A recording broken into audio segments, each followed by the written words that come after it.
दरम्यान भाजपचे मुंबई अध्यक्ष आशिष शेलार यांनी मुंबईच्या पूर्व उपनगराला भेट देऊन तिथल्या रस्त्यांच्या कामाची आज पाहणी केली। शेलार यांनी काल पश्चिम उपनगरात रस्त्यांच्या कामाची पाहणी केली होती। मुंबईतल्या रस्त्यांच्या कामातल्या दिरंगाईसाठी त्यांनी नियोजनातल्या अभावाला जबाबदार धरलं। तसंच मान्सूनपूर्व पावसात नाले सफाईच्या कामात दिसून आलेल्या ढिसाळपणासाठी त्यांनी कंत्राटदारांना जबाबदार धरलं। मुंबई महापालिकेनं कंत्राटदारांचा बेजबाबदारपणा मोडून काढण्याची त्यांनी मागणी केली आणि आपली नाराजी थेट व्यक्त केली।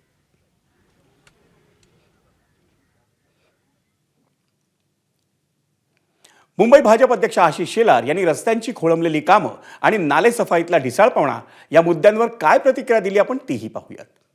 रस्ते वाहतुकीसाठी खुले करणार, बॅरिकेड्स नको, हर्डल्स नको, कामाची अडचण नको, रस्त्याचं क्लिनिंग पूर्ण करावं आणि तो टास्क महापालिकेला करावा लागेल।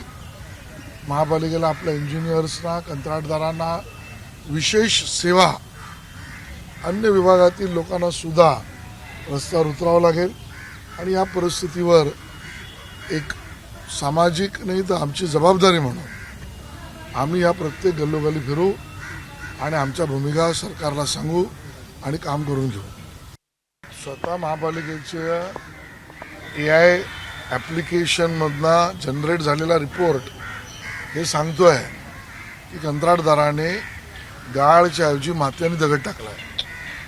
मी नेहमीच म्हणतो पण दरवेळेला भारतीय जनता पार्टी रस्त्यावर असते आणि बाकी सगळे करून दाखवलं म्हणणारे विदेशात असतात, घरातून बाहेर पडत नाहीत। पण आज ज्या वेळेला AIची स्वतःची मशिनरी आणि व्यवस्था महापालिकेला दाखवते आहे, अजूनही वेळ गेलेली नाही।